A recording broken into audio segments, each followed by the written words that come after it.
Este es el canal de la libertad, el de la justicia y la paz de nuestro pueblo, la señal de las leyes y la transparencia, Ventana de la Verdad, por la Venezuela que todos queremos, Capitolio TV.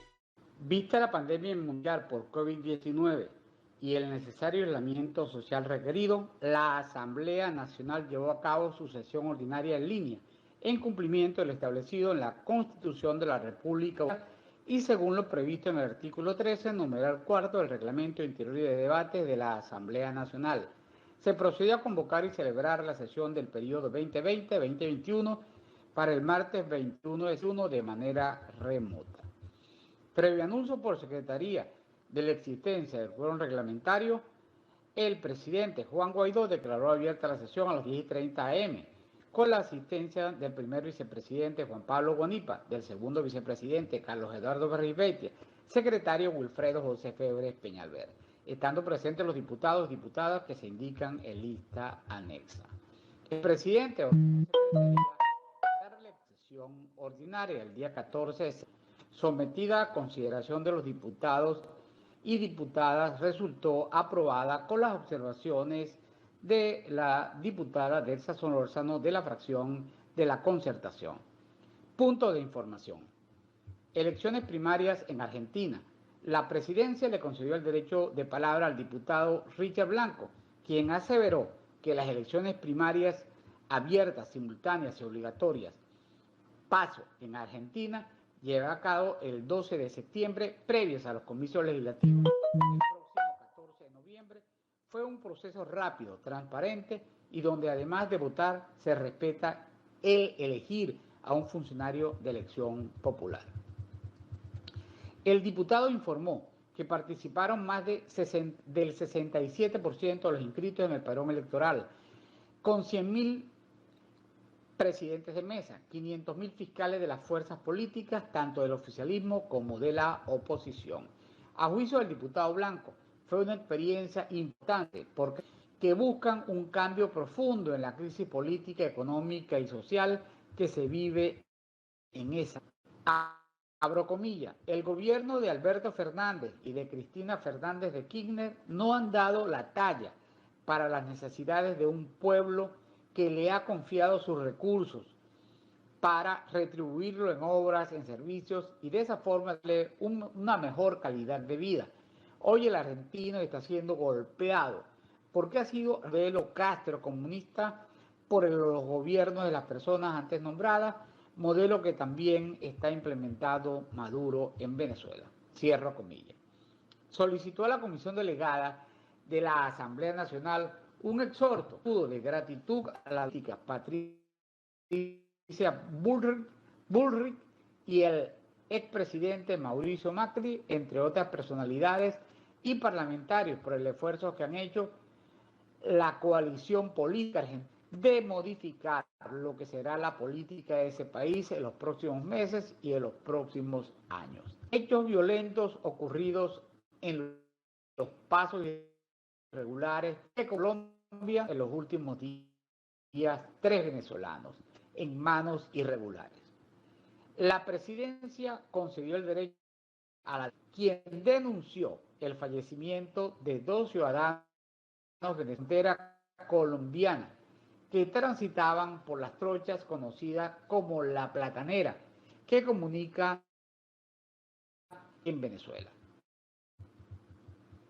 Abro comillas, estas personas forman parte de la larga lista de venezolanos que se ven obligados a caminar por los pasos irregulares denominados trochas, debido al cierre unilateral de los puentes oficiales, parte del Cierro comillas. Señaló que la noticia sobre las víctimas fue conocida este lunes en horas de la mañana y al mismo tiempo que los ciudadanos utilizan los referidos pasos ilegales por la necesidad de Cuba, estudios o para económico. Eso siguen los contenedores, los puentes internacionales y ante ello un grupo de personas del contrabando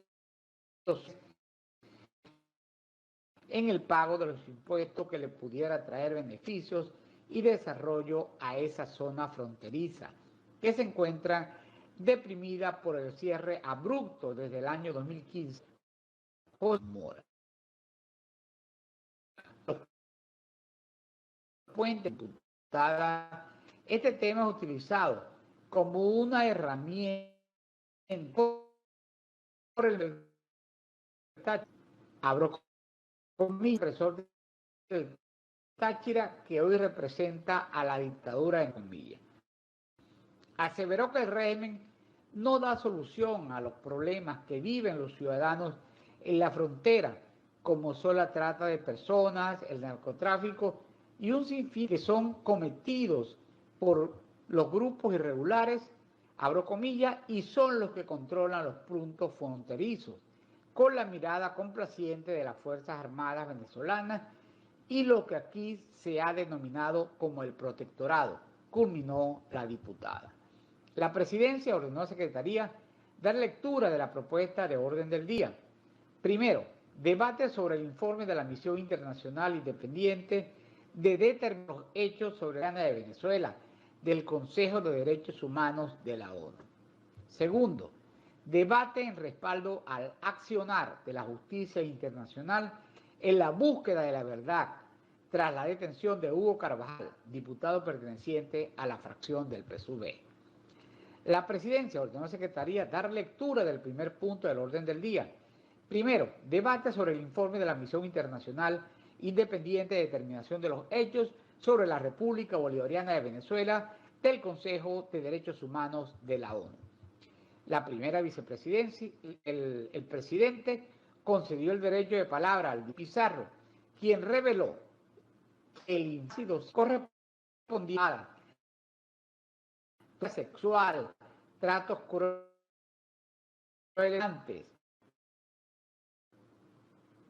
presentación de pruebas falsificadas y manipulación, coacción para obtener declaraciones de los detenidos, entre otras prácticas recurrentes que se han convertido en una política del Estado del régimen. Señaló que el informe relata, abro comillas, con muchos detalles, cómo la justicia venezolana es parte de la violación sistemática de los derechos humanos, cierro comillas.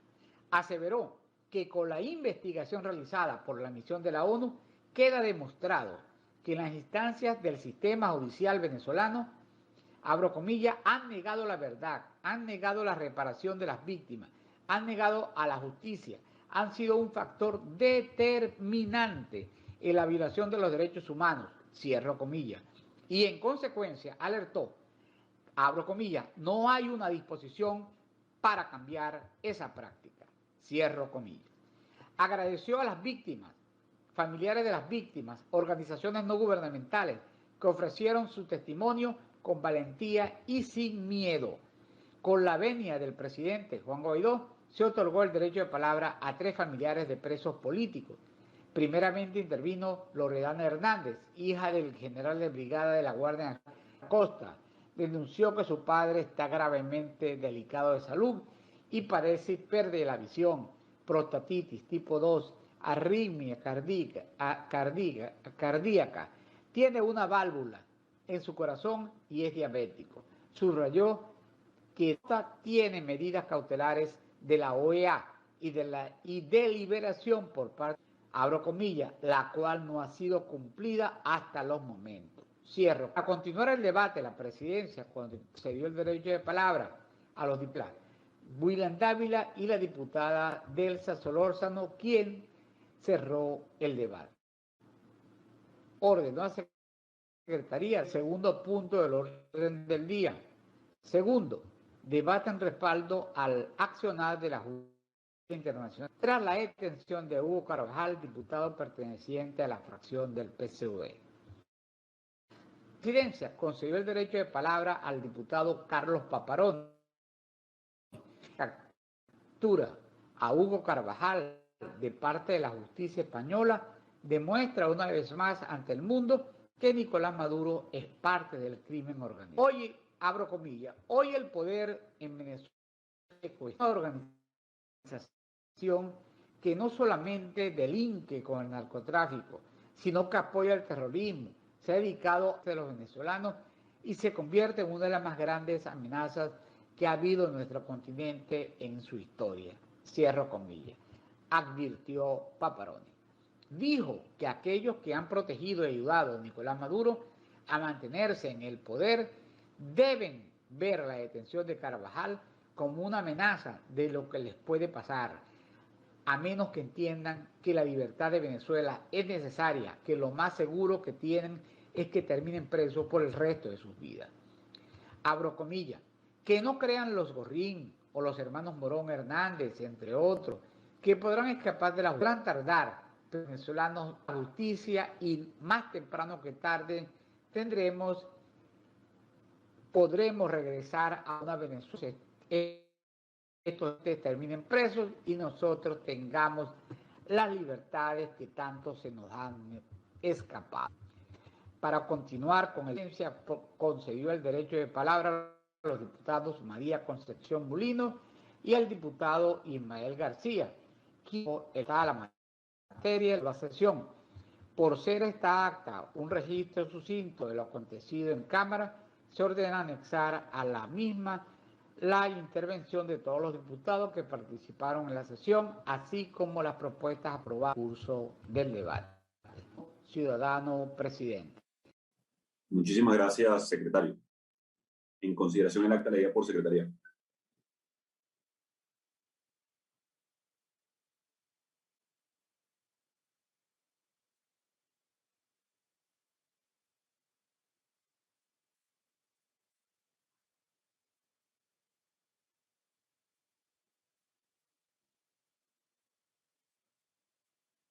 Aprobado.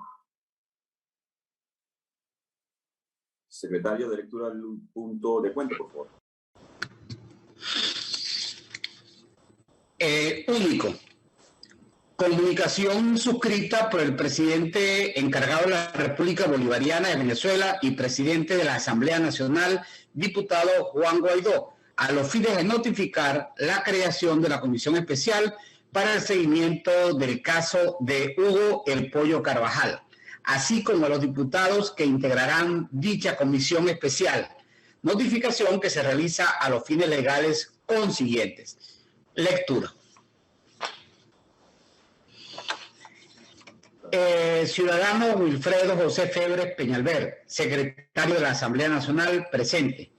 Vista la aprobación de la creación de la Comisión Especial para el seguimiento del caso de Hugo El Pollo Carvajal y en ejercicio de las atribuciones que me confieren los artículos 27, numeral 11 y 42 del Reglamento Interior y de Debate de la Asamblea Nacional, designo como miembros de dicha comisión especial a los siguientes diputados.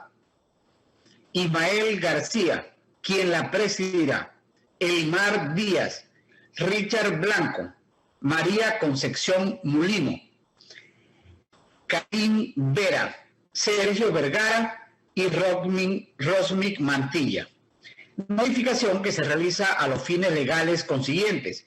En este sentido, remítase a cada uno de los antes mencionados diputados un original de esta designación para que de inmediato se instalen e inicien el cumplimiento de las responsabilidades que le han sido encomendadas.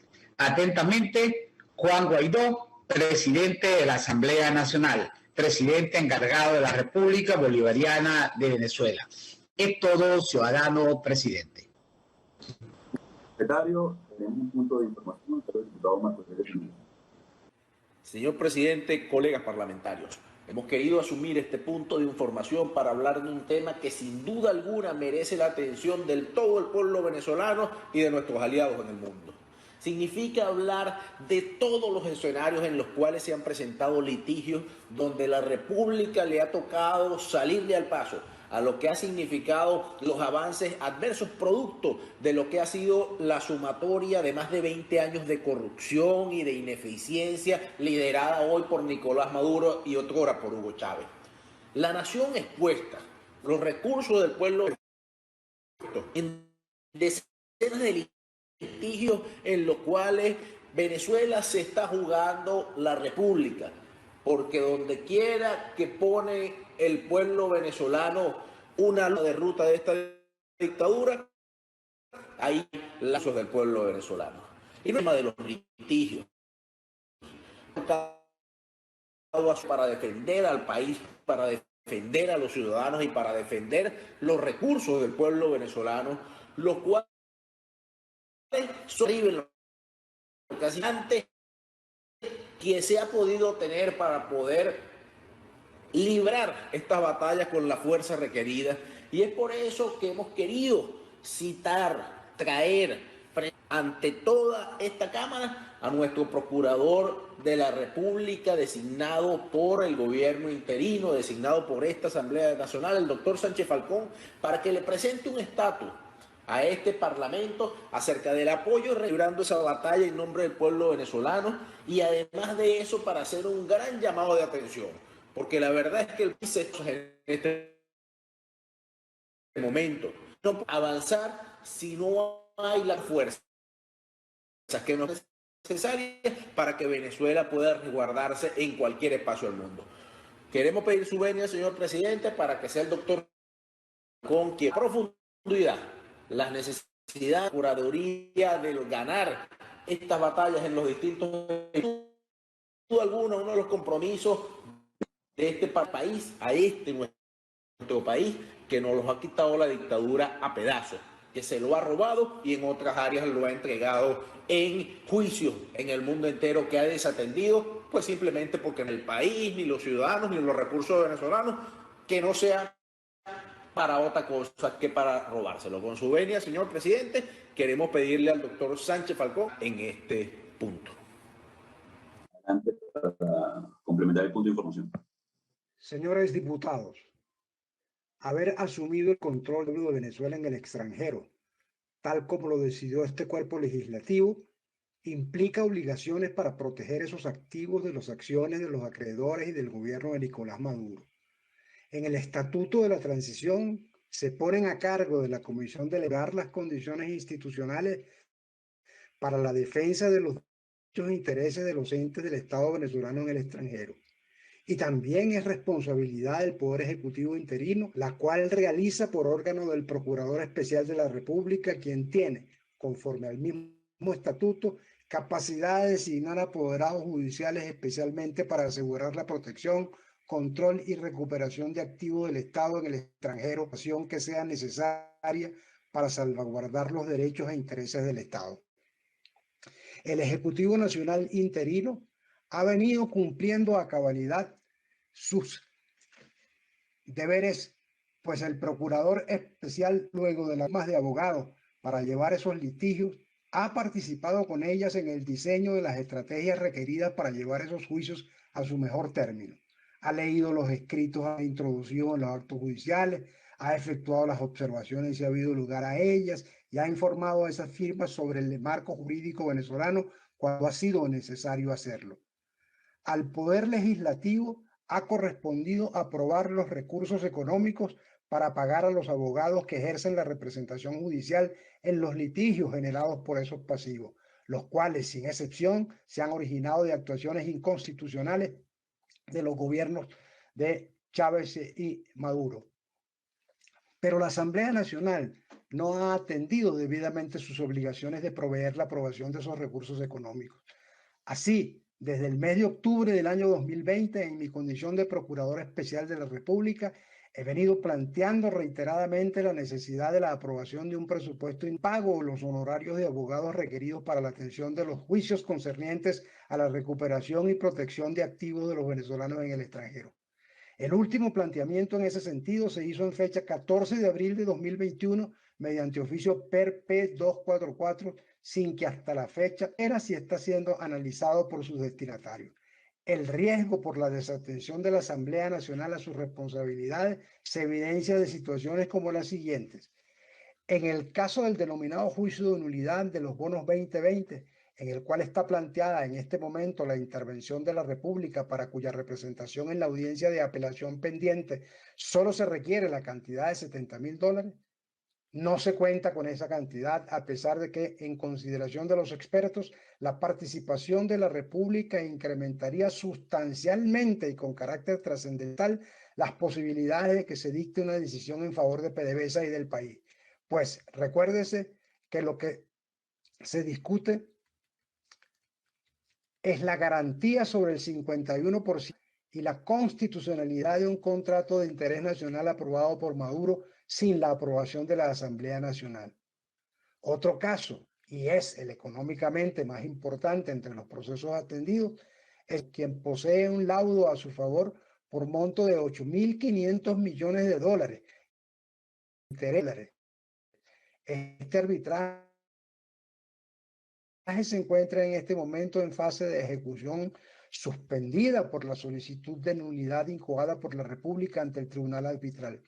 Tal acción cuenta con sólidos argumentos de nuestra parte. En el proceso del arbitraje se violó groseramente el derecho a la defensa de no se le dio participación al árbitro designado dar su opinión sobre los temas en que la referida suspensión de la ejecución sea levantada en la actualidad en el interior de los Estados Unidos. Los activos de la República están protegidos de medidas de ejecución por decisión de los FAC.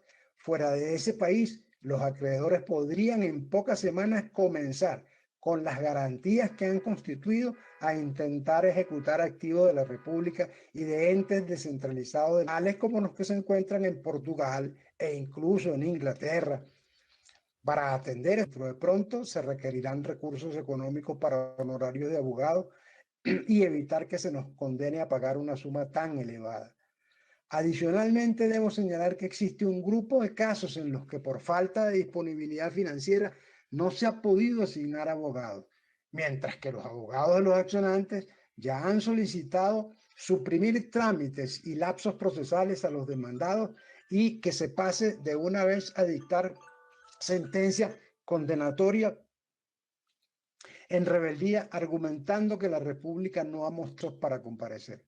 Son los casos de las demandas y Altán. Esta circunstancia obra de manera grave en contra del Estado venezolano. Por una parte, pues no podrá las obligaciones, verificarse si los acreedores tienen sanciones OFAC o contactos con el régimen de Maduro. Tampoco se podrá negociar una suspensión de la ejecución. Por otra parte, será mal vista por los jueces de estos casos y afectará definitivamente la credibilidad del gobierno interino. Esto, además, podría trascender y afectar la protección hasta ahora concedida por el gobierno de los Estados Unidos a los activos venezolanos. Porque si no sabemos por qué otros deberían hacerlo, es obvio que podría citar muchos más casos de riesgos inminentes por la no atado contra el es obvio que el tiempo del cual incluir este mensaje con la siguiente lugar: apruebe el presupuesto integral elaborado por la Procuraduría Especial IPRP 244 de fecha 14 de abril de 2021, dirigida a la Asamblea Nacional con copia al equipo político que apoya al G4 por monto de casi 40 millones de dólares, pero para defender 24.000 millones de dólares. En segundo lugar, la comisión delegada compromete no solo su responsabilidad jurídica, sino todo su responsabilidad histórica ante el país cuando la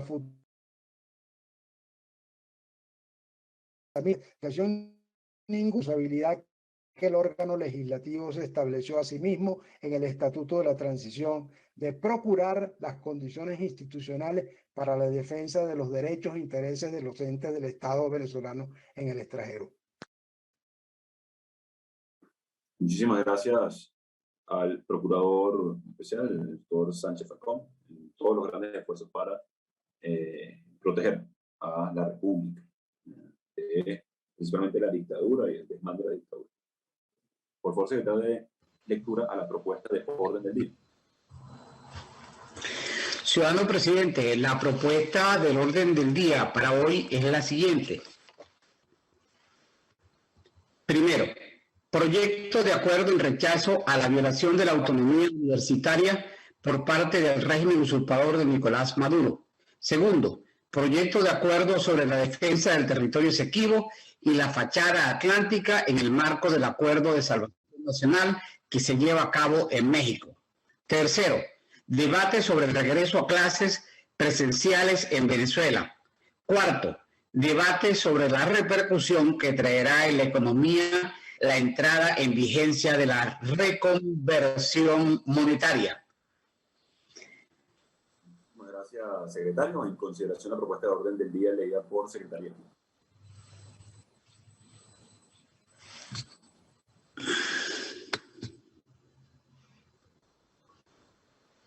Muchas gracias, diputada. Diputado, se considera aprobado. Por favor, secretario, el primer punto del orden del día. El primer punto del orden del día es el siguiente. Primero, proyecto de acuerdo en rechazo a la violación de la autonomía universitaria por parte del régimen usurpador de Nicolás Maduro. Es todo, ciudadano presidente. Gracias, secretario. Para iniciar el debate, el diputado Luis Barragán. Señor presidente, colegas parlamentarios, a la agudización de la pandemia del COVID-19 se ha sumado otra, la aulofobia de la usurpación, que ha tenido por siempre a la autonomía universitaria, la libertad de cátedra y a la propia noción de universidad como un refúnico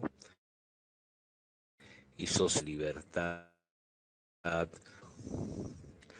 Superar el esquema convencional sobre este complejo problema significa entender que la negación sistemática del presupuesto por un régimen que también como materia y competencia del legítimo Parlamento permite el allanamiento supuestamente inocente de la Universidad Central de Venezuela por los burócratas del socialismo y sus contratistas que se pasean vanidosos por la plaza del rectorado.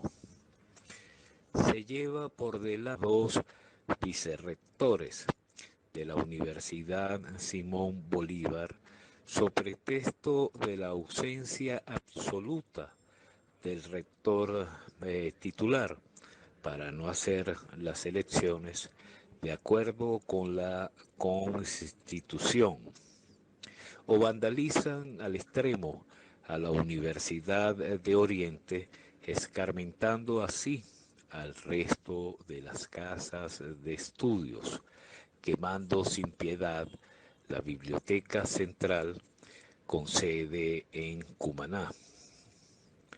La cuarta convención colectiva única suscitada por el de Educación Superior con la cofradía sindical que se dio ya se ha implementado a pesar de violar la Constitución y tiene efectos laborales y políticos que lesionan impunemente la autonomía universitaria, los derechos humanos, los derechos de sindicación y asociación, y entre otros atrevimientos, crea las brigadas universitarias para la definitiva militarización de la inteligencia, que obviamente será, como lo es, la primera víctima en un paredón donde todos los saberes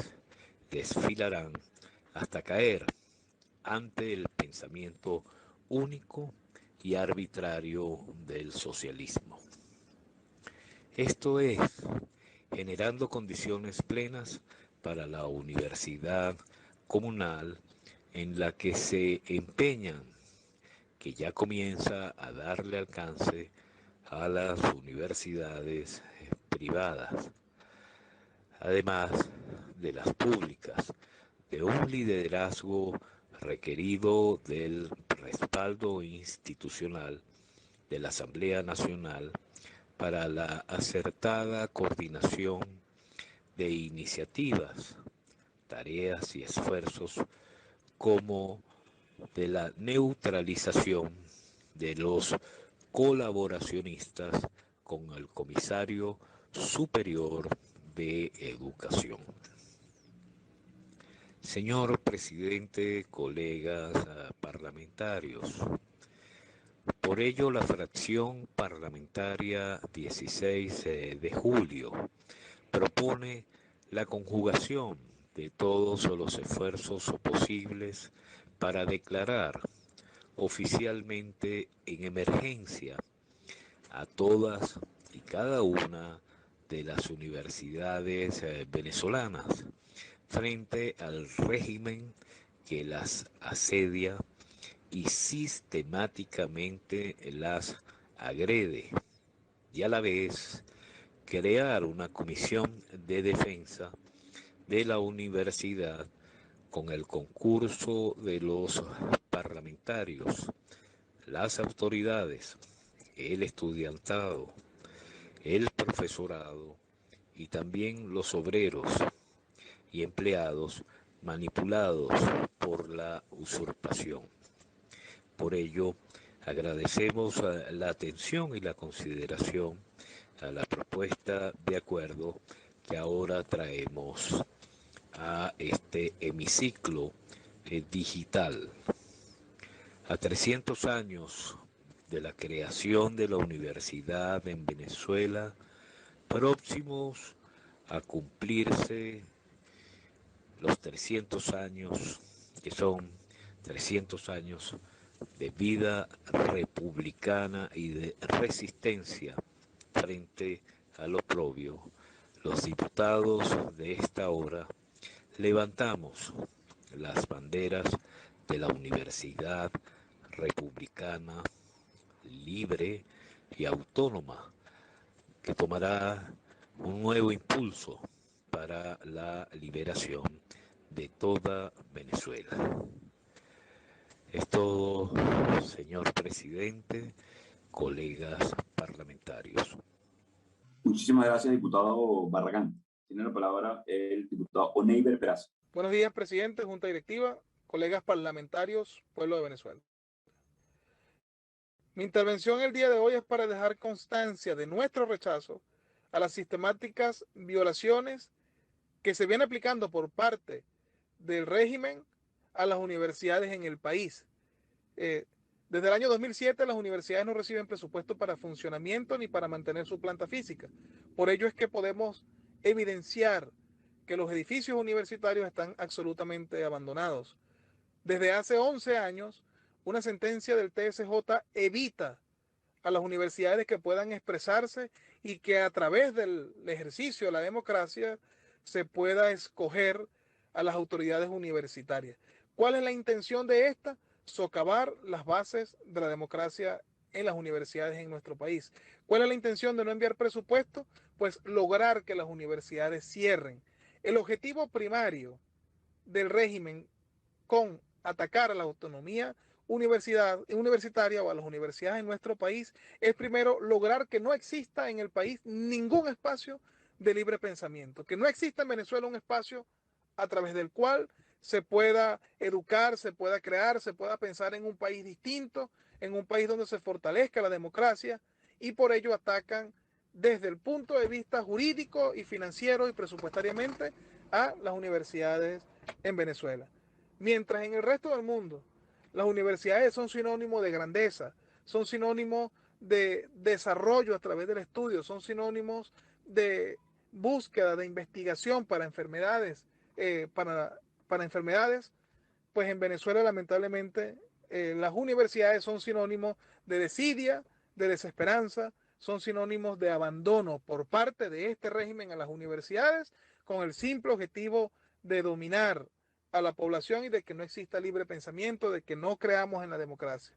Nosotros tenemos que lograr rescatar la democracia en el país, tenemos que lograr rescatar la democracia en Venezuela, y es por ello que mi fracción el día de hoy apoya este acuerdo en función de elevar la voz por las universidades en Venezuela y rechazar la designación de distintas autoridades a la Universidad Simón Bolívar y a las demás universidades en el país. Si inician por una, pues lamentablemente tratarán de ir por las demás. Nosotros tenemos que pararnos firmes frente a ello, tenemos que defender los espacios de discusión de ideas que quedan en Venezuela para que de esa forma podamos rescatar la democracia en nuestro país y que esa democracia sirva para los venezolanos, sirva para lograr movilidad social. Donde se cierra una universidad, se cierra la posibilidad de lograr libertad, se cierra la posibilidad de fortalecer la democracia. Eso es lo que quieren quienes nosotros estamos adversando. A través de la dominación, ellos pretenden que los venezolanos dejemos de luchar por nuestros sueños de libertad y de grandeza. Nosotros, quienes creemos en la democracia, tenemos que asumir un nuevo reto, no solamente por las universidades en el país, sino para lograr que en Venezuela pueda existir una democracia que nos permita escoger libremente, en el cual nosotros podamos definir nuestro futuro. Muchísimas gracias, señor presidente. Muchas gracias, diputado Oneiber Peraza. Tiene la palabra para concluir el debate el diputado Rafael Veloso. Señor presidente de la Asamblea Nacional, ingeniero Juan Guaidó, ahora delegada, presidente encargado de la República, en ejecución directa del artículo 233 constitucional, estimados colegas, medios de comunicación, pueblo de Venezuela. Toca tratar la violación sistemática a la autonomía universitaria por parte del régimen de Nicolás Maduro. Y uno de los elementos distintivos de las universidades es lo plural. La pluralidad es la fortaleza. Es los distintos pensamientos, los distintos medios de conocimiento, cuyo resultado de la democracia da el valor de la libertad. Un sistema dictatorial va contra esos valores. Y una de las consecuencias de la pluralidad es la vanguardia, el elemento de vanguardia. Y por eso que en los movimientos libertarios y en el movimiento libertario en el cual nos encontramos, la universidad es vanguardia, tanto de los profesores como de los jubilados, como de los estudiantes, de los empleados. Es una constante del régimen que por medio de los otros poderes públicos, como el Consejo Nacional Electoral y el Tribunal Supremo de Justicia, pretenden bloquear la libertad institucional, en este caso de las universidades. Así como en el último informe de determinación de hechos del Consejo de las Naciones Unidas, denunció que los jueces y fiscales han realizado graves violaciones y crímenes contra opositores. Los medios de la dictadura han violado la autonomía universitaria prevista en el artículo 109 constitucional, impidiendo elecciones, estableciendo asfixia mecánica por la negación de los recursos, actuando con grupos armados. Más de 10 años han impedido elecciones para provocar ausencias absolutas y ahí ellos los designan por medio de Miraflores. Este proceso se realiza en la mayoría de las universidades, en especial en la Simón Bolívar, de Oriente, del Zulia, Centro Occidental del Lisandro Alvarado, Universidad Central de Venezuela. Denunciamos que la reciente aprobación de la Cuarta Convención Colectiva es una imposición dictatorial del pensamiento único. Nuevamente alertamos que la alta comisionada de los Derechos Humanos de Naciones Unidas, Michelle Bachelet, denunció la violación de la autonomía y exhortó a las elecciones universitarias.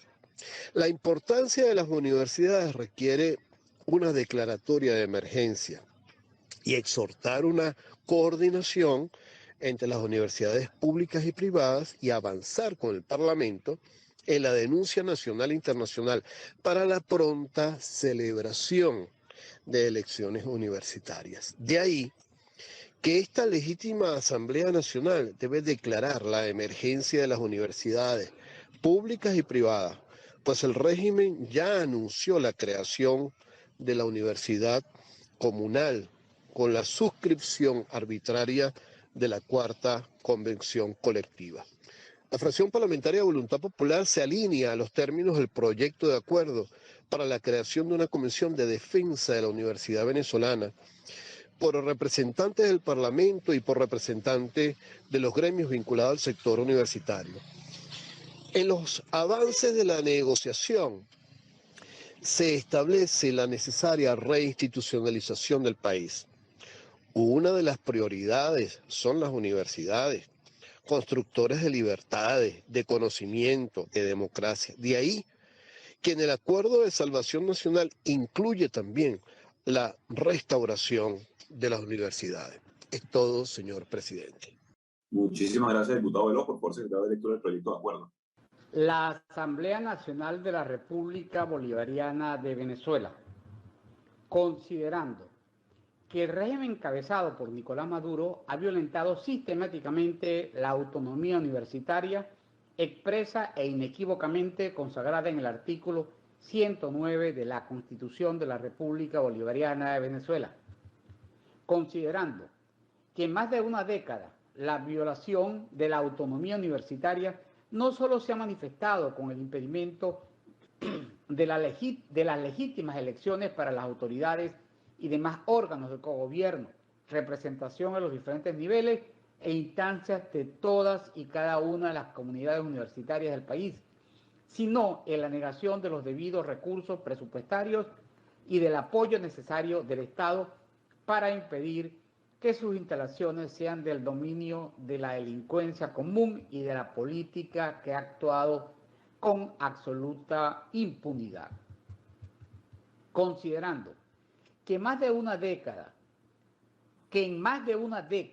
un elevado porcentaje de las autoridades originalmente electas e impedidas de convocar los respectivos comicios al vencerse el periodo han incurrido en ausencia absoluta, siendo arbitraria y unilateralmente reemplazados por el régimen en clara violación de la Constitución de la República, la Ley de Universidades y los reglamentos internos de cada casa de estudios, una práctica que recientemente se ha extendido e intensificado en las universidades Simón Bolívar, de Oriente, del Zulia, Centro Occidente, Lisandro Alvarado y Central de Venezuela, mediante distintas maniobras de agresión y desconocimiento del ordenamiento jurídico, abiertas a universidades Pulo Gallegos, Francisco de Miranda, Simón Rodríguez y la experimental de los Llanos, Ezequiel Zamora. Considerando que el ataque, la presión y la extorsión, que incluye fórmulas como la de la negación de los recursos presupuestarios, para luego el régimen incursionar discrecionalmente en los recintos universitarios con sus contratistas u otras, como las amenazas e intentar negociar con los actores de la vía universitaria a través de las sentencias 0324 y 047 del espurio Tribunal Supremo de Justicia, presumen del quiebre moral, la descoordinación, derrota, persecución y negación del liderazgo estudiantil y profesoral, engañando a los gremios sindicales y administrativos. Considerando que la reciente aprobación de la Cuarta Convención Colectiva única, que pretende imponer un pensamiento único y militarizar a las universidades y orientarla exclusivamente a la construcción del socialismo, comunizándola, incurriendo el instrumento en excesos que desconocen no solo el derecho al trabajo y concretamente los principios, normas e instituciones del derecho colectivo, sino los derechos humanos que explica y legitima toda experiencia educativa y laboral.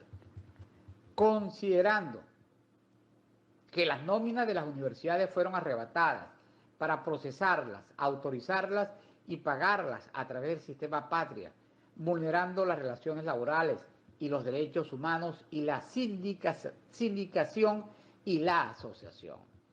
Considerando que en su más reciente informe, el Alto Comisionado para los Derechos Humanos de la ONU, Michelle Bachelet, se refirió expresamente a la necesidad de afectar las elecciones de autoridades universitarias en Venezuela, de efectuar las elecciones de autoridades universitarias en Venezuela, así como ha venido manifestando recurrentemente su preocupación a la autonomía universitaria.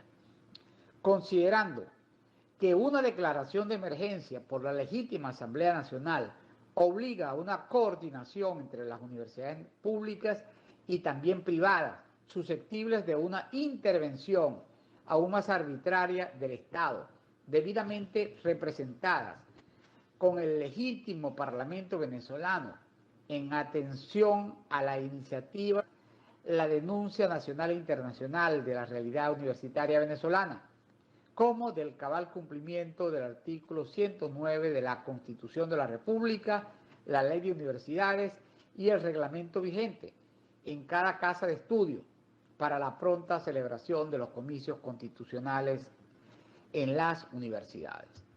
Acuerda, primero, la legítima Asamblea Nacional de la República Bolivariana de Venezuela declara en situación de emergencia todas las universidades públicas y privadas venezolanas ante la flagrante violación del artículo 109 constitucional y la Ley de Universidades, orientadas a la creación de la universidad comunal que pretende la usurpación implementar inmediatamente con la suscripción arbitraria de la Cuarta Convención Colectiva Única. Segundo, de la Universidad Venezolana, integrada de las distintas fracciones parlamentarias de la Asamblea Nacional y en menor número los representantes nacionales de los distintos gremios que explican la vida universitaria. Tercero, darle publicidad nacional e internacional al presente acuerdo. Es todo, ciudadano presente. Muchísimas gracias, secretario. En consideración la propuesta de acuerdo leído por secretaría.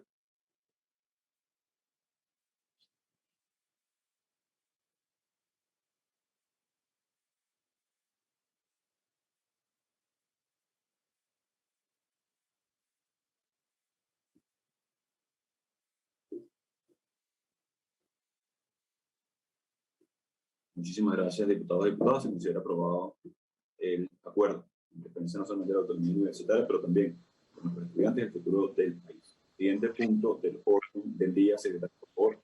El segundo punto del orden del día es el siguiente, ciudadano presidente. Proyecto de acuerdo sobre la defensa del territorio Esequibo y la fachada atlántica en el marco del Acuerdo de Salvación Nacional que se lleva a cabo en México. Es todo, ciudadano presidente. Muchísimas gracias. Tiene la palabra el diputado Williams. Dale. Adelante, diputado.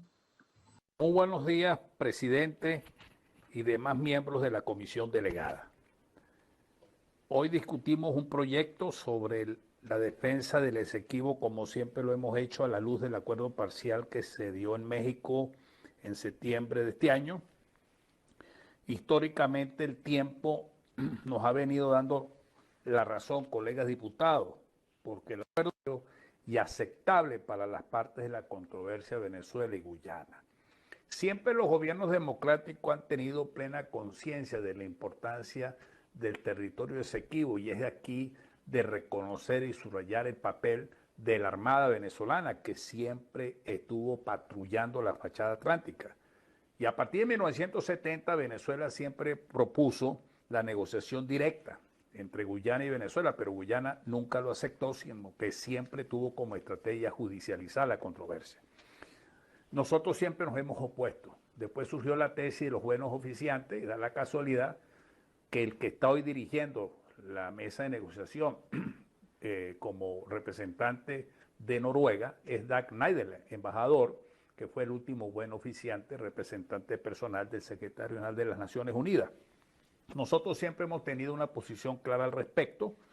Se ha obviado pues el procedimiento del artículo 33 establecido en la Carta de las Naciones Unidas y siempre hemos centrado en el arreglo práctico de la controversia bien sea por vía diplomática o política, pero nunca en aceptar la vía judicial como método de solución, por estar totalmente en contra de la naturaleza del Acuerdo de Ginebra. Razón por la cual desde la primera presidencia de la Asamblea Nacional en el 2016, cuando estaba el compañero Henry Ramos Ayub, la presidencia interina a partir de 2019, en manos de suya, Juan Guaidó, y la Comisión Mixta para la Defensa del Esequibo y la Fachada Atlántica, se han sumado esfuerzos para dejar en claro esta posición venezolanista, cuyos avances lo dejamos en constancia para la historia en el libro blanco La reclamación venezolana del territorio Esequibo, edición bilingüe, que fue entregado a los 17 magistrados de la Corte Internacional de Justicia y publicado en diciembre del 2020. La vicepresidenta de la República jamás, y como ex canciller, fue a una invitación de la Comisión Mixta para darnos a nosotros una relación, una información sobre el estado actual de los buenos oficiantes, sino que al final vimos cómo Antonio Guterres envió el caso a la Corte Internacional de Justicia. En resumen, colega diputado, digo lo siguiente. En primer lugar, Hugo Chávez y Nicolás Maduro son los responsables directos de habernos llevado a donde estamos. Años de descuido, entrega e irresponsabilidad. En segundo lugar, la falta de acciones jurídicas, diplomáticas y estratégicas para cambiar el rumbo de los acontecimientos, especialmente después del anuncio de Ban Ki-moon como secretario general de las Naciones Unidas, cuando remitió el asunto a la Corte Internacional de Justicia. En tercer lugar, de conformidad con el objeto y propósito del Acuerdo de Ginebra, la solución de la controversia tiene que ser un arreglo práctico y mutuamente satisfactoria. Una decisión judicial es lo opuesto. Por eso, ha debido actuarse con vigor antes ante el secretario general de las Naciones Unidas y participar activamente ante la Corte Internacional de Justicia, debe concurrir y hacerlo con la asistencia de profesionales muy capaces que lo tenemos en Venezuela para hacer valer con plenitud sus derechos sobre el territorio Esequibo, rechazar la demanda de validez del laudo de 1899, solicitar su nulidad, nombrar un juez ad hoc. En sexto lugar, la Asamblea Nacional que todos integramos, distinguido colega, hemos cumplido con el país, con el legado de Simón Bolívar. Sin tener nosotros el poder material y el control de la Fuerza Armada, hemos defendido la soberanía, fuimos a la isla de Anacoco, como acabo de decir, hicimos un juicio en la sombra en La Haya, en donde ese libro blanco que entregamos a los 17 magistrados sirvió para que 4 magistrados salvaran su voto y 2 lo dieran con observaciones. Al mismo tiempo, debo señalar que todo lo que ocurra mal en este juicio ante la Corte Internacional de Justicia será responsabilidad exclusiva de Chávez y de Maduro, quienes debiendo y pudiendo defender nuestra integridad territorial no lo hicieron. La soberanía no se discute, se defiende. Es una cuestión de Estado. La Asamblea Nacional siempre ha puesto a la disposición nacional todas nuestras capacidades, todo nuestro bagaje intelectual, histórico y jurídico que lo tenemos, porque estamos claros que es una cuestión de Estado. Se ha debido haber convocado al país nacional, no lo hizo en ninguna época este gobierno. Y siempre nosotros estamos firmes con todos los venezolanos que confían en nosotros. Reconocemos, colegas diputados, que Venezuela necesita encarar con unidad nacional y como política de Estado la controversia del territorio Esequibo. Solo un gobierno democrático producto de elecciones libres puede llevar a cabo el legado del Simón Bolívar, la defensa de nuestra integridad territorial. Esta dictadura de Nicolás Maduro es la mejor prueba que una dictadura no tiene el decoro ni la valentía para defender la soberanía nacional. Eso está escrito en la historia. Ni con el Esequibo, ni en ninguna parte de nuestra frontera. La soberanía nacional es vital y por consiguiente la integridad del territorio sigue siendo inalienable. Ahora más que nunca, nosotros tenemos un inmenso compromiso de seguir luchando por nuestra patria, por una patria vulnerada en lo social, en lo político y en lo humano. Pero que el pueblo venezolano sienta que desde esta comisión delegada, en donde no hemos dejado un día sin estar con nuestro pueblo, sin fijar posiciones en estas cosas tan vitales como la defensa de nuestra soberanía, porque los recursos naturales que están allí pertenecen a esta y a las próximas generaciones venezolanos, nosotros estamos claros y convencidos que se debe defender los derechos que tenemos de la gran cruzada en defensa del legado de la patria venezolana que todos queremos, el legado de la defensa de nuestra soberanía e integridad territorial de Simón Bolívar. Muchísimas gracias, diputado William Dávila. Tiene la palabra la diputada Fátima Suárez. Buenos días, colegas parlamentarios, presidente y miembros de la Junta Delegada de la Asamblea Nacional de Venezuela. El pasado 6 de septiembre de este año y en Ciudad de México, ante la presencia de representantes de Rusia, Holanda y Reino de Noruega, se logró una posición conjunta de cara al país y de cara al mundo sobre ratificar el derecho y defensa de los venezolanos sobre el territorio Esequibo y la fachada atlántica. Este acuerdo en conjunto sobre el rescate y defensa de la soberanía nacional entre el gobierno de la República Bolivariana de Venezuela y la Plataforma Unitaria de Venezuela es clave porque prevalece y reafirma el interés de la nación por encima de los intereses políticos partidistas. En ese primer acuerdo temprano refrendamos que el territorio Esequibo es de todos los venezolanos y es el interés nacional de la nación que nos llama a trabajar en conjunto y unidos para reclamar lo que nos corresponde independientemente del gobernante y color de turno. Este conflicto del territorio Esequibo es un conflicto que tiene más de 100 años y por ello ratificamos que el Acuerdo de Ginebra de 1966 es el único instrumento que reconocemos los venezolanos para dirimir bilateralmente y amistosamente las controversias limítrofes con la República Cooperativa de Guyana. Siendo el Acuerdo de Ginebra de 1966 el único mecanismo que aceptamos para dirimir el conflicto territorial, rechazamos también la pretensión de la República Cooperativa de Guyana de judicializar de manera unilateral la controversia a través de la Corte Internacional de Justicia. Cabe resaltar que la Corte Internacional de Justicia carece de jurisdicción para conocer la demanda unilateral intentada por Guyana en marzo del 2008. E igualmente, el Acuerdo de Ginebra no contiene la previsión expresa de la aceptación de la jurisdicción de la Corte Internacional de Justicia como instancia para la resolución de este conflicto territorial. En este sentido, reiteramos que tanto esta Asamblea Nacional como la Comisión Mixta para la Defensa del Esequibo y su fachada atlántica no reconocen la jurisdicción de la Corte Internacional de Justicia y consideran que el único mecanismo para la solución de la controversia es el Acuerdo de Ginebra de 1966. Ciertamente, para la mayoría de los venezolanos que actualmente sufren y padecen con la crisis económica actual y que obliga a que muchos tengan que emigrar y buscar otros horizontes, un tema tan importante como la defensa del territorio nacional y la defensa de la soberanía puede pasar desapercibido o poco relevante, o tal vez muchos venezolanos no vean en la defensa del Esequibo vías de lidiar mejor con sus penurias diarias, hasta con servicios básicos públicos.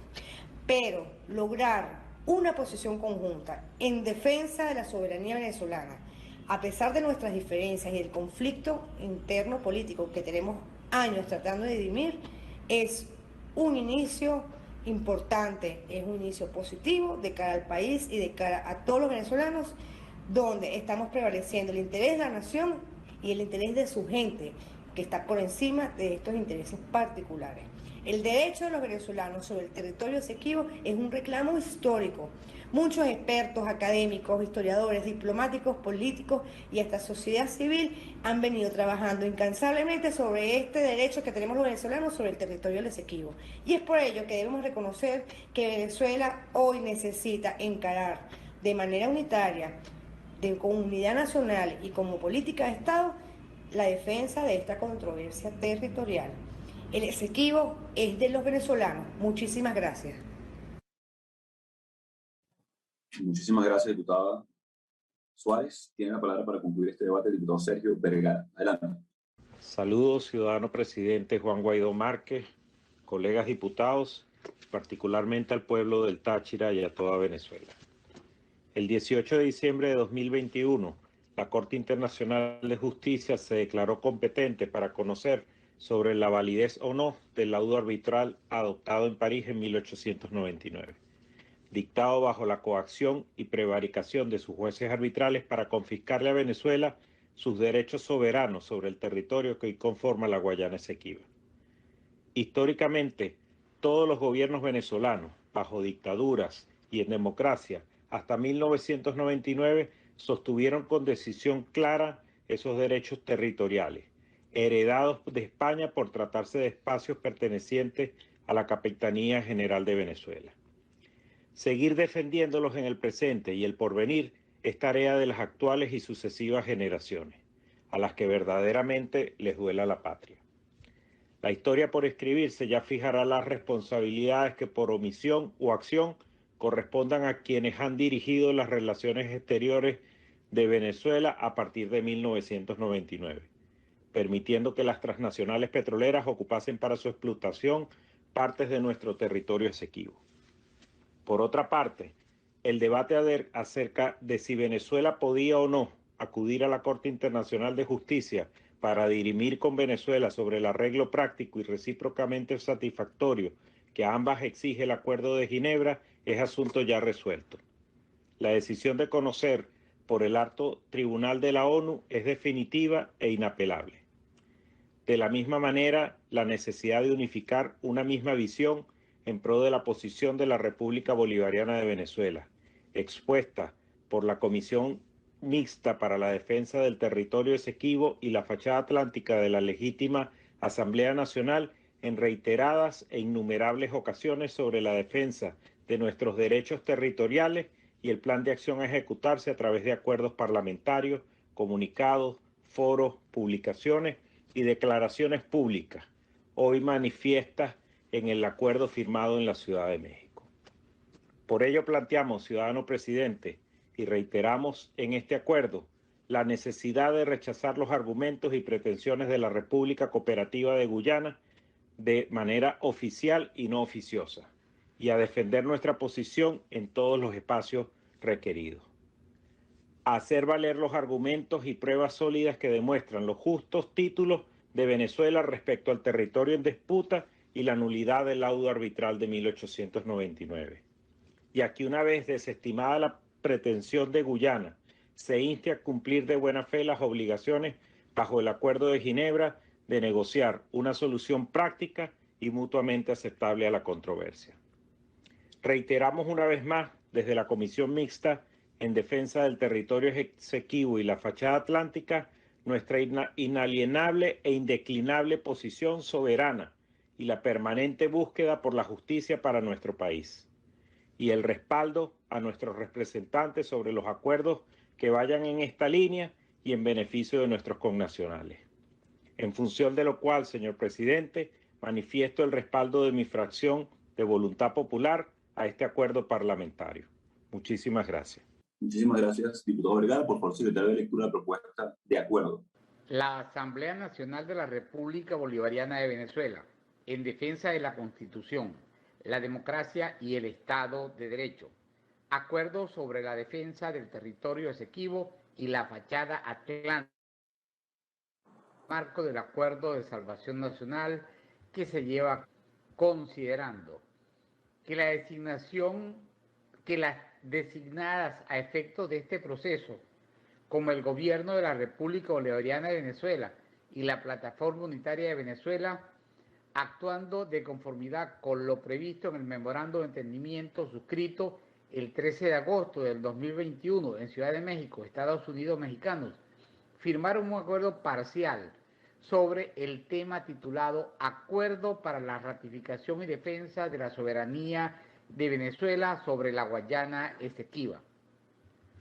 Considerando que esta legítima Asamblea Nacional y su Comisión Mixta para la defensa de la soberanía del territorio Esequibo y su Fachada Atlántica reafirman que el artículo 10 de la Constitución de la República Bolivariana de 1999 establece que el espacio territorial de Venezuela corresponde al que conformaba la Capitanía General de Venezuela antes de la transformación política iniciada el 19 de abril de 1810 con las modificaciones resultantes de los tratados y laudos arbitrales no viciados de nulidad.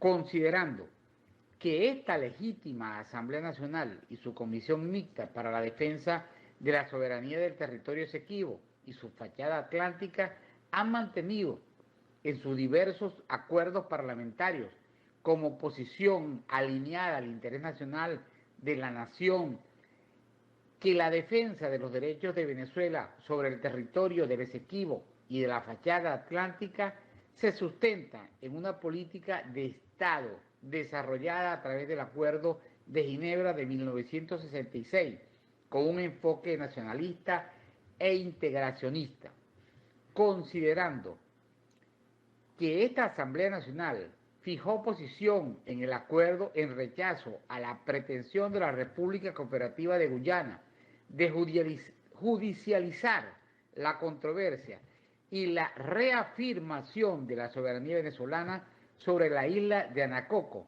y la fachada atlántica, así como también siempre ha insistido en mantener la controversia en el ámbito de los mecanismos de naturaleza político-diplomáticos contenidos en el acuerdo firmado entre Venezuela, Gran Bretaña y la Guyana inglesa, considerando que esta legítima Asamblea Nacional y su Comisión Mixta para la Defensa de la Soberanía del Territorio Esequibo y su fachada atlántica ha sido reiterativa en sus actuaciones, acuerdos, documentos, foros con expertos en materia de derecho internacional público y el libro blanco publicado en fecha de diciembre del 2020, donde se plasmaron actividades e iniciativas realizadas por la Comisión con el objeto de que el mismo fuese entregado a cada uno de los magistrados de la Corte Internacional de Justicia. Considerando que desde esta legítima Asamblea Nacional y desde su Comisión Mixta para la Defensa del Esequibo y su fachada atlántica se ratifica la posición histórica e incontrovertible de Venezuela respecto a que la Corte Internacional de Justicia carece de jurisdicción para conocer la demanda intentada unilateralmente por la República Cooperativa de Guyana el 29 de marzo del 2018 y además que Venezuela no es signataria de la cláusula facultativa de jurisdicción obligatoria consagrada en el artículo 36 del Estatuto de la Corte, ni tampoco forma parte de tratados multilaterales que reconocen la jurisdicción de la Corte, al igual que el Acuerdo de Ginebra no contiene la previsión expresa de la aceptación de la jurisdicción de la Corte Internacional de Justicia, siendo que su finalidad es procurar la solución satisfactoria y mutuamente aceptable para el arreglo práctico de la controversia. Acuerda, primero, destacar lo alcanzado entre el Gobierno de la República Bolivariana de Venezuela y la Plataforma Unitaria de Venezuela el 6 de septiembre del 2021 en la Ciudad de México es un inicio para una posición oficial de carácter nacional. Es insuficiente para el resguardo de los intereses nacionales respecto a la integridad territorial sobre el territorio Esequibo y su fachada atlántica. Segundo, fijar posición oficial respecto a que, muy a pesar de que esta Asamblea Nacional y la Comisión Mixta para la Defensa del Esequibo y su fachada atlántica no reconocen la jurisdicción de la Corte Internacional de Justicia y consideramos que el único mecanismo para la solución de la controversia es el Acuerdo de Ginebra de 1966. Venezuela debe participar activamente, sin hacerse parte del litigio, así sea bajo protesta o reserva, a fin de desplegar y explicar la posición histórica en plenitud respecto a todos los derechos procesales que le asisten en el diferendo, dado que el silencio y la pasividad no es una opción. Tercero, dejar constancia de que en el marco de la defensa de los más altos intereses de la nación, la defensa de una delegación de alto nivel profesional en la Corte Internacional de Justicia debe perseguir los siguientes objetivos dentro de los plazos procesales. A. Rechazar los argumentos y pretensiones de Guyana de manera oficial y no oficiosa, ni tampoco abandonar ningún espacio. B. hacer valer los argumentos y pruebas sólidas que demuestran los justos títulos de Venezuela respecto al territorio en disputa y la nulidad del laudo arbitral de 1899. C. Desplegar acciones en función de nombrar un juez ad hoc. Cuarto, reconocer que Venezuela necesita encarar con unidad nacional y como política de Estado la controversia del territorio Esequibo y su fachada atlántica. Quinto, dar publicidad al presente acuerdo, dado, firmado y sellado en sesión en línea de la Asamblea Nacional celebrada por decisión de la Junta Directiva y de conformidad con lo previsto en los artículos 13, numeral cuarto y 56, última parte, del Reglamento de Interior y de Debates de la Asamblea Nacional, en razón de la usurpación que la dictadura de Nicolás Maduro mantiene sobre las instalaciones del Palacio Legislativo, a los 28 días del mes de septiembre del 2021, año 211 de la Independencia y 162 de la Federación. Juan Gerardo Guaidó Márquez, presidente de la Asamblea Nacional. Juan Pablo Guanipa Villalobos, primer vicepresidente. Carlos Eduardo Berrizbeite Giliberti, segundo vicepresidente. Wilfredo José Febres Peñalver, secretario. Es todo, ciudadano presidente. Muchas gracias, secretario. Los diputados y las diputadas que estén de acuerdo aprobar el acuerdo sobre la defensa del territorio Esequibo y la fachada atlántica en el marco del Acuerdo de Salvación Nacional, por favor, hacerlo con la señal de punto.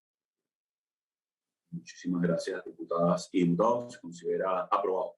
Siguiente punto del orden del día, secretario, por favor. Ciudadano presidente, el tercer punto del orden del día es el siguiente. Tercero, debate sobre el regreso a clases presenciales en Venezuela. Es todo, ciudadano presidente. El secretario, para iniciar el debate, Alexis Paparoni. Adelante. Señor presidente, señores diputados, el tema que en esta oportunidad nos ocupa es producto de las declaraciones emitidas por el ilegítimo Nicolás Maduro el pasado 23 de septiembre, donde anuncia que las clases presenciales comenzarán la tercera semana de octubre. Esta Asamblea Nacional legítima acompaña y está de acuerdo con las sociedades de padres y representantes, con la Federación Nacional FENASOPADRES, que alertan del riesgo de contagios del COVID-19 porque no se aplican los protocolos de bioseguridad para evitar la propagación. Estamos de acuerdo y acompañamos a la Federación Venezolana de Maestros y sus 27 filiales cuando rechazan el llamado a clase bajo la modalidad presencial por el riesgo que se corre de un contagio masivo entre los trabajadores de la educación, los estudiantes y los padres y representantes. Entre otras cosas, porque el proceso de vacunación de los trabajadores de la educación no se ha cumplido y de acuerdo a informaciones de la propia ministra del sector, más del 50% del sector educativo no se ha vacunado. Igualmente, señalan los gremios educativos del país que la infraestructura escolar en su mayoría presenta un considerable deterioro y abandono. No les llega agua por tubería. El servicio eléctrico presenta serias fallas. El mobiliario escolar está totalmente deteriorado. Menos aún cuentan con servicio de internet. Los baños fuera de servicio. El servicio de alimentación escolar no funciona en la mayoría de los centros educativos y donde funciona el servicio es de muy baja calidad. Asimismo, la Asociación de Profesores Universitarios de Venezuela, FAPUT, señala que el llamado que hace el señor Maduro es porque pretende fingir un funcionamiento normal de las instituciones educativas en el país. No se ha resuelto ni uno solo de los graves problemas que hoy vive el sistema educativo. En la educación venezolana se quebrantan todos los derechos y conquistas laborales. no se cumplen los beneficios estudiantiles, no se ha verificado la vacunación masiva contra el COVID-19, las condiciones físicas de las instituciones en sus 4 niveles y 6 modalidades están por debajo de los niveles requeridos para su funcionamiento. Aunado a esto, se suma la política de pulverización del salario de los docentes y el desconocimiento de sus derechos, lo cual ha generado el éxodo masivo de trabajadores de la educación en todos sus niveles.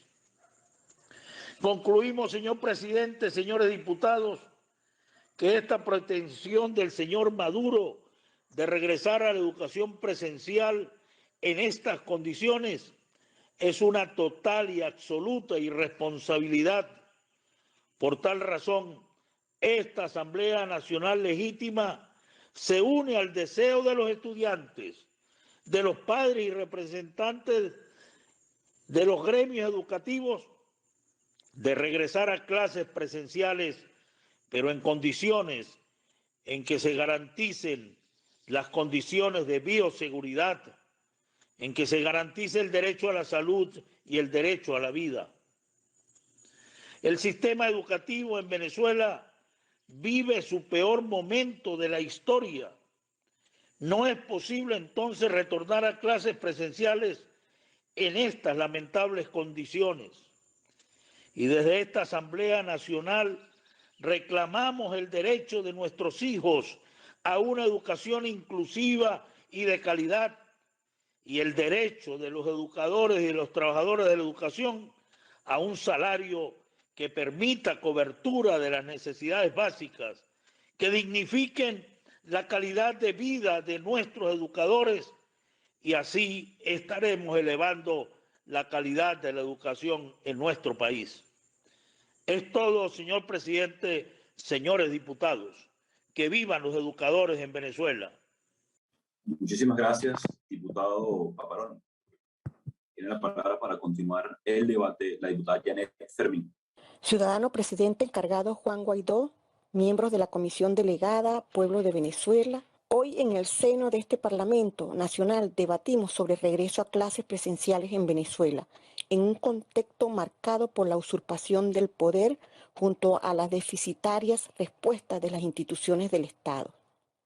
En algunos países del mundo, los estudiantes volverán a las clases presenciales, no por vía de decreto, sino como respuesta a acertadas políticas en salud que cubren a los ciudadanos por medio de mecanismos de prevención y protocolos de funcionamiento de las instituciones, amplios programas de vacunación y operatividad en los servicios de asistencia médica. A nuestras preocupaciones podemos añadir que la variante Delta ha provocado en algunos países un aumento de las hospitalizaciones pediátricas por COVID-19, especialmente en sus bajas tasas de vacunación.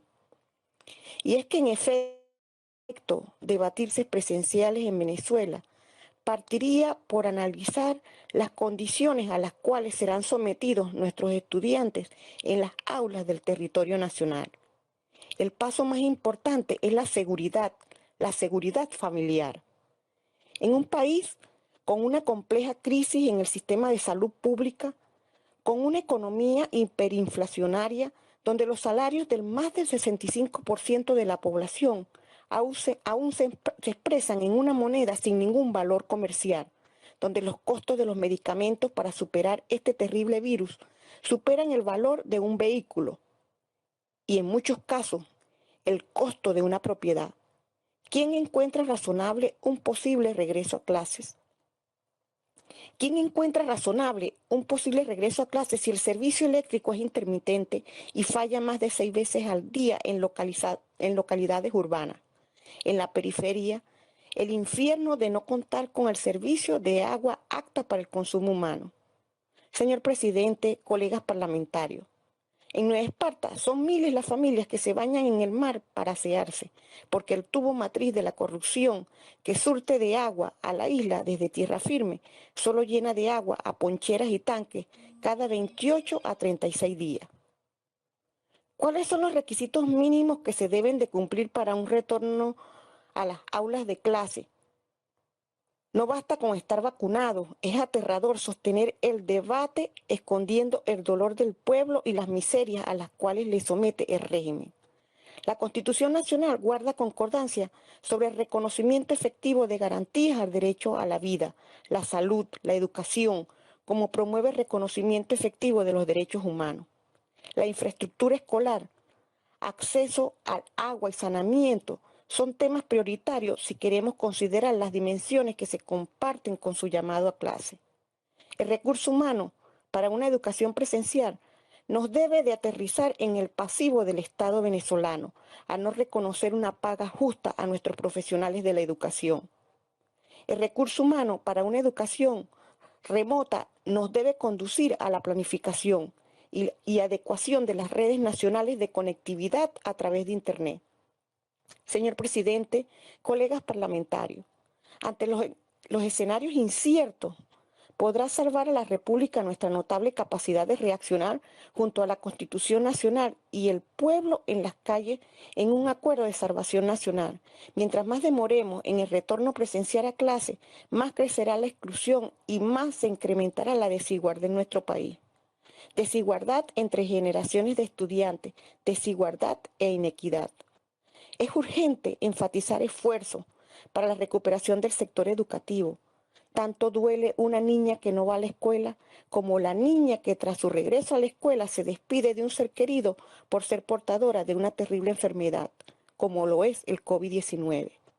¿Dónde está el Plan Nacional que mejore las condiciones actuales del gremio docente, refiriéndonos a la formación, asignación presupuestaria y mejoras en las condiciones laborales del profesorado, como del desarrollo de competencias de las y los docentes para el uso de las tecnologías de la información y comunicación?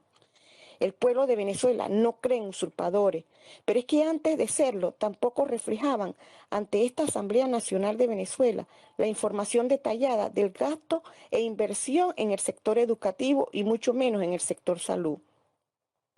Señor presidente Juan Guaidó y directiva, nuestras carencias estructurales en infraestructura escolar se convierten en agentes negativos en esta evaluación de retorno a clase. Las dificultades para retornar a clases presenciales de algunos docentes y su implementación de sistemas híbridos pueden requerir asignaciones presupuestarias que el régimen no está en la capacidad de asumir. Planificación es la palabra que nos permite debatir presupuestos en esta Asamblea Nacional. Planificación es la respuesta que le brindan los docentes a los alumnos, habidos de conocimiento necesario para construir respuestas de cambio en positivo para nuestro país. Planificación, colegas parlamentarios, planificación para el regreso presencial a clases, lo cual evidencia nuestra urgencia de abordar en la discusión parlamentaria las políticas referentes a la formación, disponibilidad, asignación y condiciones laborales de los docentes. De las innumerables humillaciones a las cuales el régimen autoritario de Nicolás Maduro ha sometido a nuestro pueblo, la más descarnada contra nuestra identidad como nación ha sido el alterar el Estado de Derecho hasta convertirnos en un no país. No existe mayor daño a la República que acentúa la discriminación, exclusión e inequidad, aumentando los niveles de desigualdad. Desigualdad que puede costarnos muchas vidas y la estabilidad democrática en futuras generaciones. Con su venia, señor presidente, me permito resaltar las palabras de Immanuel Kant. El hombre no es más que lo que la educación hace de él. Hombres y mujeres de carácter capaces de decidirse por sí mismos podemos lograr para nuestra nación, solo si garantizamos que los actores políticos vuelvan a la Constitución Nacional, al respeto efectivo de su ordenación y abandonemos las falsas posturas democráticas que alientan con voz y fuerza a la dictadura en el poder. Es todo, colegas parlamentarios. Muchísimas gracias, diputada Fermín. Tiene la palabra la diputada Mildred Carrero. Ciudadano presidente encargado Juan Guaidó, colegas diputados, miembros de la comisión delegada y demás colegas de la Asamblea Nacional, ciudadanos del Estado Mérida, a quien represento, ciudadanos que integran el gremio educativo venezolano, señores de los medios de comunicación. He querido solicitar el derecho de palabra en la sesión de hoy de la Asamblea Nacional Legítima, único poder público legalmente constituido en Venezuela. Hablo en nombre de aquellos docentes, maestros, personal obrero y administrativo que ocupan cargos en la administración pública dentro del sistema educativo venezolano. De aquellos ciudadanos que no tienen acceso a los medios ni a otras instancias para denunciar su triste realidad. Desde Encuentro Ciudadano denunciamos la grave crisis política, social, económica y moral que sufre Venezuela. Sobre todo, denunciamos la violación de los derechos humanos por parte del régimen perversos. Como garantes de la Constitución de la República Bolivariana de Venezuela, haciendo referencia al artículo 102, donde señala que la educación es un derecho humano. Desde la Asamblea Nacional Legítima, electas en el año 2015, ya para el año 16 levantamos la voz por el magisterio. Declaramos en los años 2018, 2019 y 2020 la emergencia humanitaria compleja de la educación, debida a la crisis en que se encuentra el sistema educativo nacional. La educación como derecho humano ha sido vulnerado por el sistema de gobierno actual. Ha cometido violaciones al derecho a la educación, derechos económicos y sociales, derechos civiles y políticos, derechos laborales, a la vida de la comunidad educativa. Me permito citar el trabajo realizado por la Alianza Nacional Todos por la Educación, apoyado por Gritemos con Brío, Fundaredes, Aula Abierta y el Observatorio de Educación, denominado El Viacrucis del Maestro Venezolano, Enseñar con Pobreza y Sin Democracia. A través de la documentación y sistematización de testimonios de miembros de la comunidad educativa en Venezuela, la data evidenció las vulneraciones que se cometen a diario contra maestros venezolanos, violando la normativa establecida en la Constitución y en los tratados internacionales de derecho. La mayoría de los entrevistados eran mujeres, un 65%. Se realizaron recorridos internos en los planteles educativos. En los servicios básicos se logró visibilizar que el 77.27% de los entrevistados afirmaron evidenciar fallas en la prestación de servicios básicos, como son el sistema eléctrico y con él el Internet. Situación que ha agravado el desarrollo de la educación en el país. Más del 70% no tienen acceso a los servicios de agua potable. Más del 68% afirmaron que los espacios educativos poseen necesidades en materia de infraestructura. Los robos en espacios educativos van en aumento. Hay un 50% de deserción escolar antes y después de la cuarentena. Esto incluye todas las etapas educativas. Las renuncias. Más del 17% de los docentes han renunciado a su profesión. Represión y persecución a docentes y manipulación, el 88.3% conocen casos de represión. Más del 66.67% consideran que no gozan plenamente del derecho a la asociación, a la participación y a la protesta. La persecución que ofrece el 90.97% de los docentes de la educación antes y después de la pandemia es negativa. No hay las condiciones. ¿Qué hay de los docentes que fueron suspendidos su salario? La vulneración de los derechos económicos y civiles, políticos, inciden mayoritariamente en la población femenina. Garantizar la educación requiere de inversión en todos los sentidos. El desmejoramiento salarial no permite un desarrollo de educación de calidad. Y los canales de información institucionales para el área educativa no son imparciales. Con este trabajo evidenciamos que no están las condiciones óptimas para el regreso a las clases. El régimen prefiere invertir en unas elecciones fraudulentas y en comprar armamento antes que invertir en la educación. Hoy, desde Encuentro Ciudadanos, llamamos a la unidad de todos los ciudadanos para desplazar a la dictadura e iniciar a la construcción de la democracia y a la prosperidad del país. Esto se logra con educación y vamos de la mano con el Acuerdo de Salvación Nacional. Es todo, ciudadano presidente. Muchísimas gracias, diputado. diputada Carrera. Para concluir el debate, la diputada Amelia Brizal. Adelante, diputada. Retomando las actividades presenciales en el sector educativo. Cuando el COVID llegó a Venezuela en el año 2020, en marzo del año 2020, el país ya atravesaba la peor crisis política, económica y social de nuestra historia, que se ha ido agravando. Lamentablemente, las escuelas hoy están en emergencia. Si ya cuando llegó el COVID el sistema educativo estaba en crisis, tenía a las escuelas abandonadas y los maestros en la calle exigiendo reivindicaciones, ya la familia no tenía cómo sostener en muchas situaciones el proceso educativo de sus hijos. Hoy nuestras escuelas están abandonadas. Nuestros maestros han sido abandonados, no han sido respetados ni escuchados por el régimen. Y la familia venezolana no cuenta con la confianza que necesita para mandar a sus hijos a la escuela. Hay escuelas que ni siquiera tienen servicio de agua.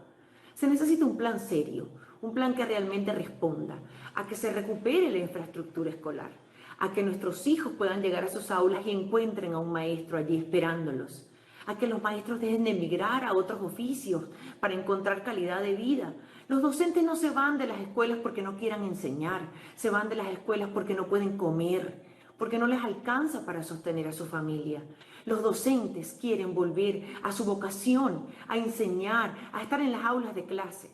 Pero lamentablemente las condiciones precarias en las que tienen que vivir es por culpa del régimen que los olvidó. La familia venezolana necesita la confianza de que los hijos vuelvan a las aulas de clase y que estén a salvo, y esa confianza hoy no existe. Lamentablemente, el plan de cada familia, una escuela, lo que afianzó fue las diferencias en la cantidad de herramientas o la calidad de herramientas que tenía cada familia para acompañar a sus hijos en el proceso de lograr los objetivos escolares.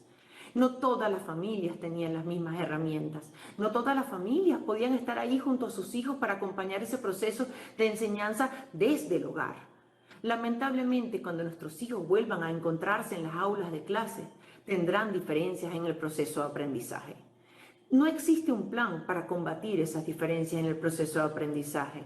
La familia venezolana necesita garantías para que las escuelas estén aptas para recibir a nuestros hijos. Los docentes venezolanos necesitan garantías para poder sostener a sus familias. Y la familia venezolana necesita garantías para que nuestros hijos estén a salvo y reciban una educación de calidad. Lo que está en juego no es solamente unas escuelas en emergencia que no tienen condiciones para recibir a nuestros hijos. No solamente está en juego las condiciones de vida de los docentes. Cuando hablamos de educación, lo que está en juego es el futuro. Y lo que está en juego es el futuro de nuestros hijos. Y con nuestros hijos no se juega. Muchísimas gracias por el debate. Lo que urge, no solamente la denuncia oportuna, clara, sino también la atención en este momento. Por favor, secretario, de lectura al siguiente punto del orden del día. El siguiente punto del orden del día es el numerado con el segmento 4. Debate sobre la repercusión que traerá en la economía la entrada en vigencia de la reconversión monetaria. Es todo, ciudadano presidente. Gracias. Para iniciar el debate, la diputada Liz Carolina Jaramillo. Adelante, diputada. Muchas gracias, señor presidente, compañeros de la Junta Directiva, colegas diputados y diputadas de esta Asamblea Nacional de Venezuela. Este próximo jueves 30 de octubre se llevará a cabo una nueva reconversión monetaria, lo que significa la eliminación de 14 ceros al bolívar en 13 años. Es la tercera reconversión en el siglo XXI. Se llevó a cabo la del 2008, quitándole 3 ceros a la moneda y dando nacimiento al bolívar fuerte. En el 2018, ya con Nicolás Maduro en el poder, eliminan 5 ceros y nace el bolívar soberano. Y hoy eliminan 6 ceros y dan a conocer el bolívar digital como una novedad ante una realidad desde hace años se da por la ausencia del papel moneda. La capacidad adquisitiva de los ciudadanos y ciudadanas venezolanas es mínima, cada vez ante una economía hiperinflacionaria y la carencia de políticas monetarias eficientes que logren recuperar la confianza hacia el bolívar como nuestro patrón monetario y sobre todo que éste preserve su valor en el tiempo. Hoy las familias venezolanas sí sienten incertidumbre, zozobra y disconformidad ante estas políticas que simplemente es un ejercicio cosmético para lograr facilitar las transacciones financieras. no significan un verdadero cambio hacia la recuperación económica del país y sobre todo en una época pandémica por la COVID-19 que ha afectado la salud, la vida, la estabilidad psicológica y económica de cada familia venezolana. Definitivamente es un régimen que no cree en las instituciones y que sus acciones están permeadas por la ineficiencia y por la corrupción. Hoy este régimen carece de figuras formadas y capacitadas para lograr diseñar efectivamente planes y programas de política monetaria que paralicen de inmediato la hiperinflación que hoy lleva a consumir en hambre y en atraso a todas las familias venezolanas. Se incrementan las desigualdades, la violencia intrafamiliar, mujeres y madres que hoy en día por falta de independencia económica y un empoderamiento real, lamentablemente están bajo el dominio de quien económicamente puede garantizarles la alimentación, pero que además de eso también les agreden físicamente. Incrementan dentro de las familias la vulnerabilidad para permanecer unidas, la vulnerabilidad para superar las infecciones por la COVID-19 u otras enfermedades adquiridas incluso antes de la pandemia. Este régimen y cada una de sus acciones y medidas en cualquiera de las áreas es más fracaso y desconfianza para los ciudadanos y ciudadanas venezolanas. Es necesario que exista la posibilidad de que los venezolanos se manifiesten ante un proceso electoral libre, justo, democrático y verificable, a fin de decidir quién pudiera revertir el sufrimiento de cada venezolano, de cada madre, de cada niño, de cada hombre, de cada adulto mayor. Muchas gracias. Muchísimas gracias, diputada. Tiene la palabra la diputada Elitza Aray. Muy buenos días, ciudadano Juan Gerardo Guaidó Márquez, presidente encargado de la República Bolivariana de Venezuela, Junta Directiva, colegas parlamentarios, medios de comunicación.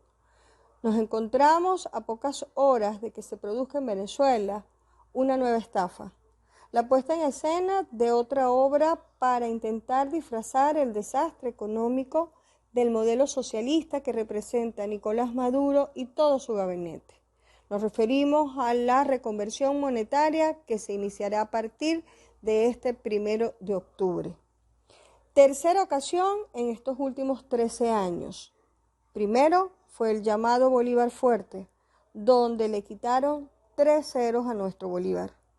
Continuaron con el llamado Bolívar Soberano, que suprimió 5 ceros. Ahora se trata del llamado Bolívar Digital, que para poner en contexto y se tengan una idea, es el equivalente a 100 billones de bolívares del año 2007. Es decir, una persona que podía contar en una cuenta bancaria con una fortuna de 100 billones de bolívares, el día de hoy representarían apenas un bolívar digital. Es una muestra gráfica del proceso de destrucción de nuestra economía, de la destrucción del bolívar, que poco a poco va desapareciendo. Es consecuencia de esa terrible espiral inflacionaria a la que nos han conducido y que cada medida de esta naturaleza la ofertaron como la gran solución mágica para generar confianza y credibilidad en la economía y, repito, en la moneda nacional. Pues bien, vamos definitivamente hacia la dolarización fáctica que ya existe en el país, con una moneda extremadamente debilitada, que no está acoplada, acompañada a un conjunto de medidas económicas adicionales que pudieran generar un escenario favorable para verdaderamente producir resultados.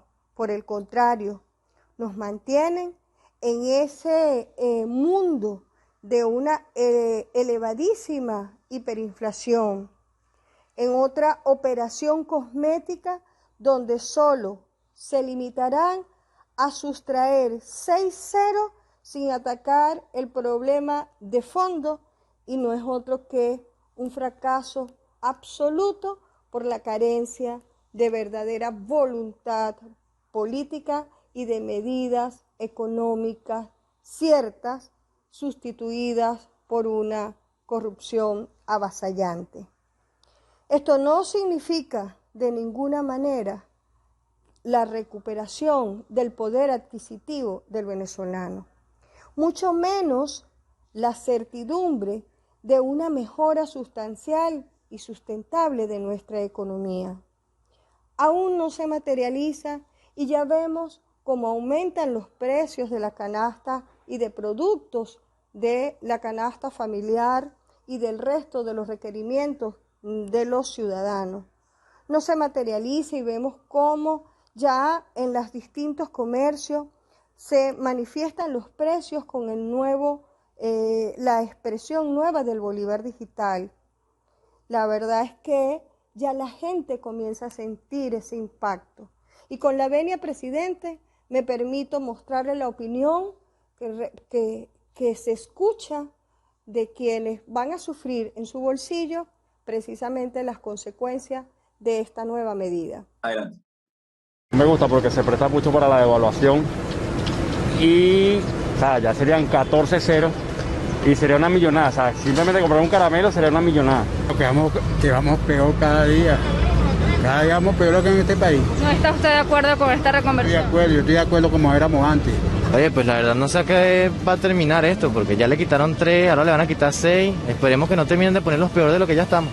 La verdad es que será todo un fracaso.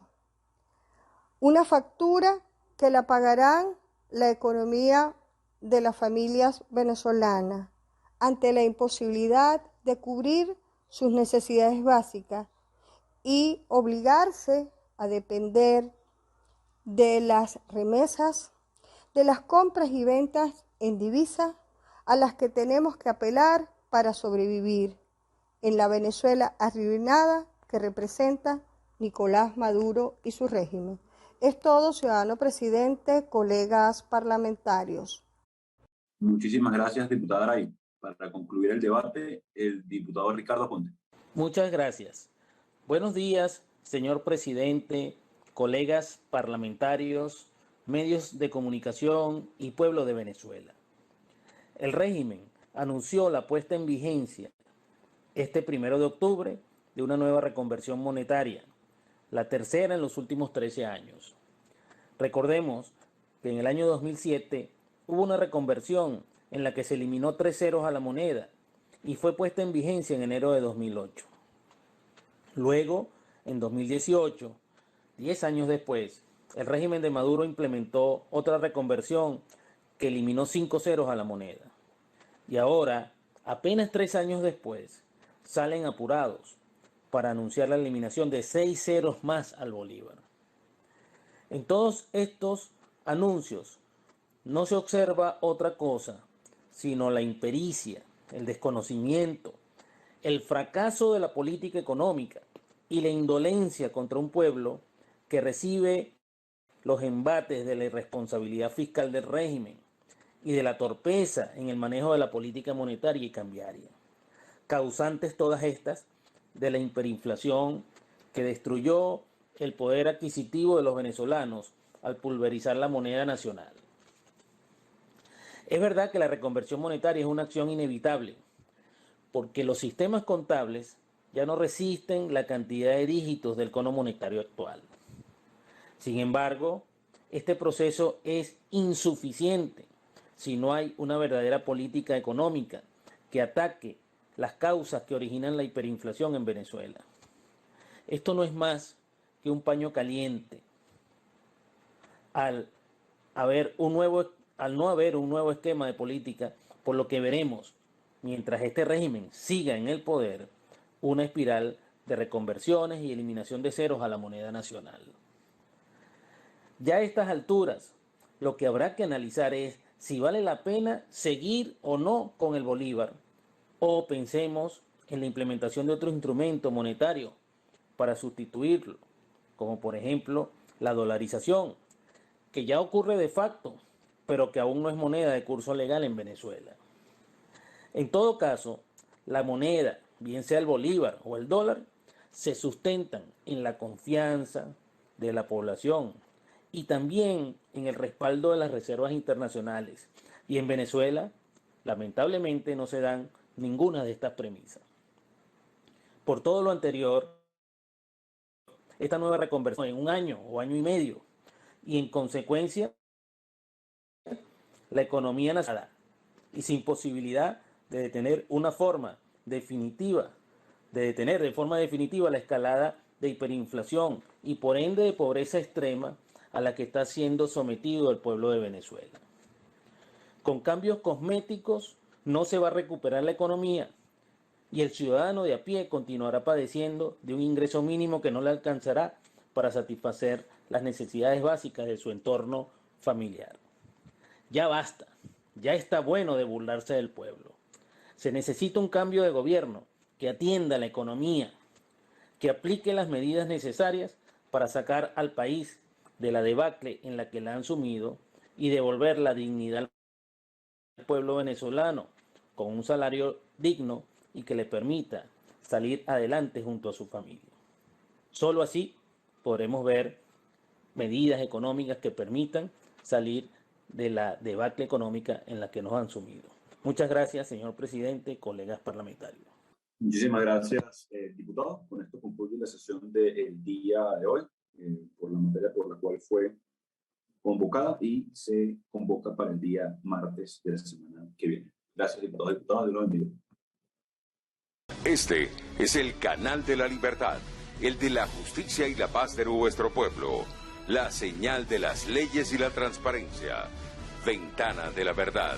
Por la Venezuela que todos queremos. Capitolio TV.